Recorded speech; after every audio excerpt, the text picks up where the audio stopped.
देश के होनहार आईपीएस अधिकारियों में होती थी। एडीजीपी रैंक के वरिष्ठ पद पे एक ऐसे होनहार आईपीएस अधिकारी को ऐसा कदम उठाना पड़ा हो तो आप अंदाज़ा लगा सकते हैं कि क्या चल रहा था।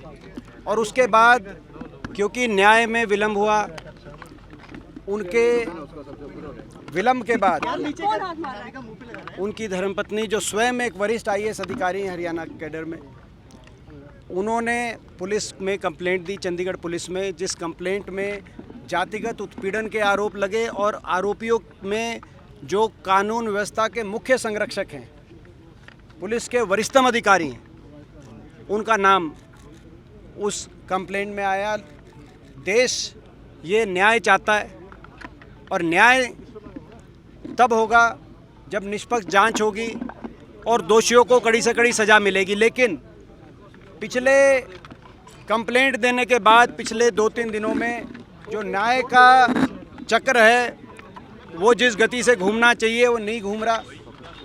आज आपने देखा परिवार की बिना सहमति के पोस्टमार्टम तक की बात सरकार ने सोची, जो कि मैं समझता हूं कि स्वीकार्य नहीं है।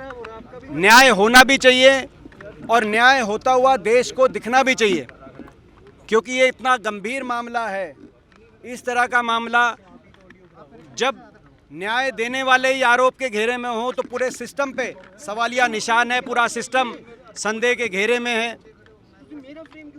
हम पूरी तरीके से पीड़ित परिवार के साथ हैं। आज श्रीमती सोनिया गांधी जी का भी संदेश पीड़ित परिवार के लिए आया, वो भी आपने देखा।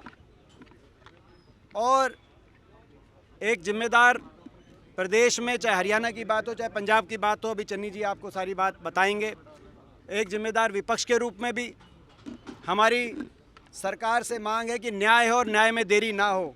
देश की सरकार, प्रदेश की सरकार की तरफ टकटकी लगाए, ना सिर्फ दलित समाज लेकिन 36 बिरादरी, हर वर्ग, हर देशवासी देश की सरकार की तरफ देख रहा है कि न्याय हो और दोषियों को कड़ी से कड़ी सज़ा दिलवाए सरकार।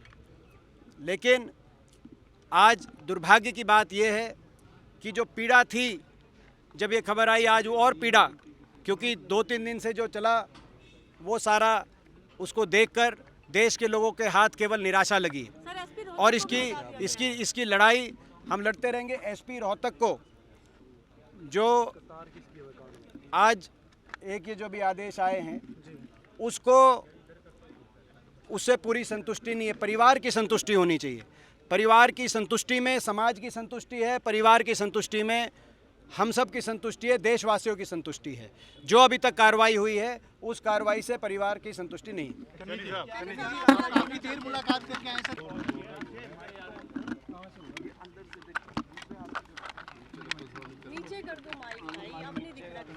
भाई पूर्ण कुमार एक होनहार अफसर थे, अंबेडकरी सोच रखते थे, दलित वर्ग के लिए, पिछड़े वर्ग के लिए लड़ाई लड़ते थे और इतने अच्छे ऑफिसर थे कि उनको राष्ट्रपति मेडल मिला है।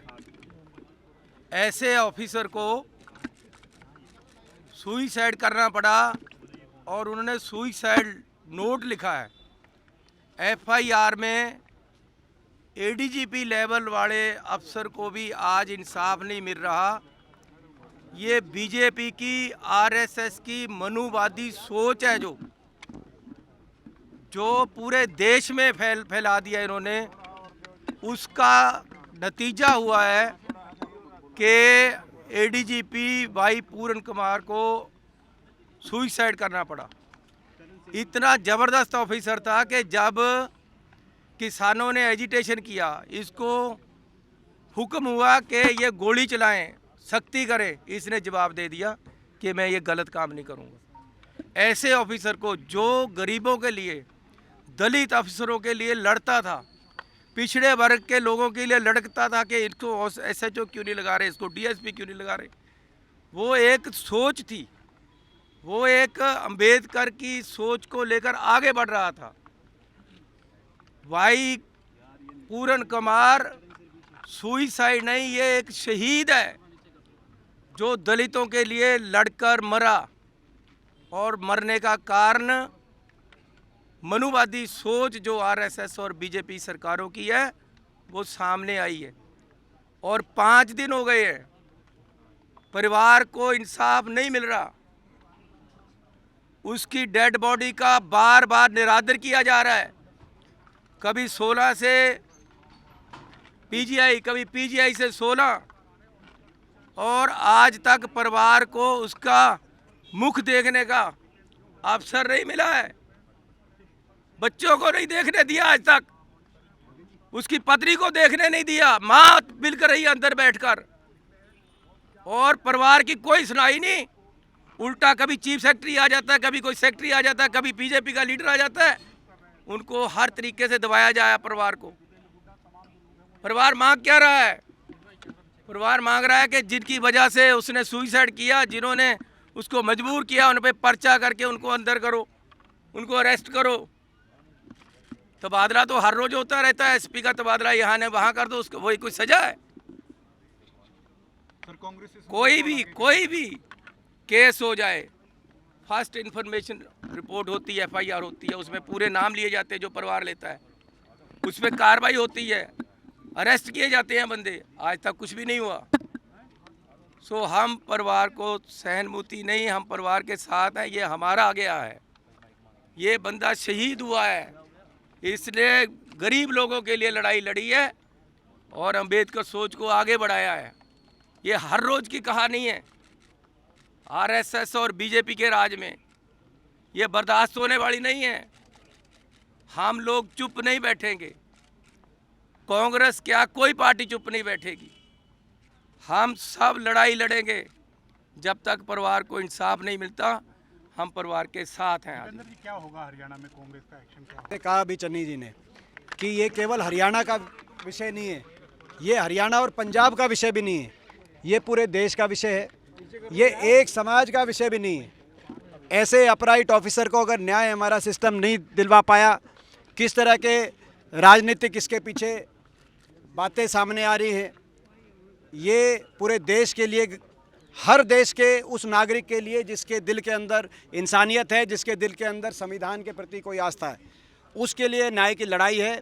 और एक जिम्मेदार विपक्ष की तरह जहां हमारी जिम्मेदारी परिवार, और इन्होंने एक कमेटी भी बनाई है, वो आगे की सारी बात अपना कर रहे हैं उनकी ओर से, और हमारी खुद की विवेक में जहां जहां जो लड़ाई लड़नी होगी, हम उस लड़ाई लड़ने में पीछे नहीं हटेंगे। जब तक न्याय नहीं मिलेगा इस परिवार को, हम लड़ाई लड़ेंगे। राहुल गांधी आ रहे हैं क्या दीपेंद्र जी? आज सोनिया जी का संदेश आ चुका है और हमारे सारा जो वरिष्ठ नेतृत्व है वो परिवार के साथ है।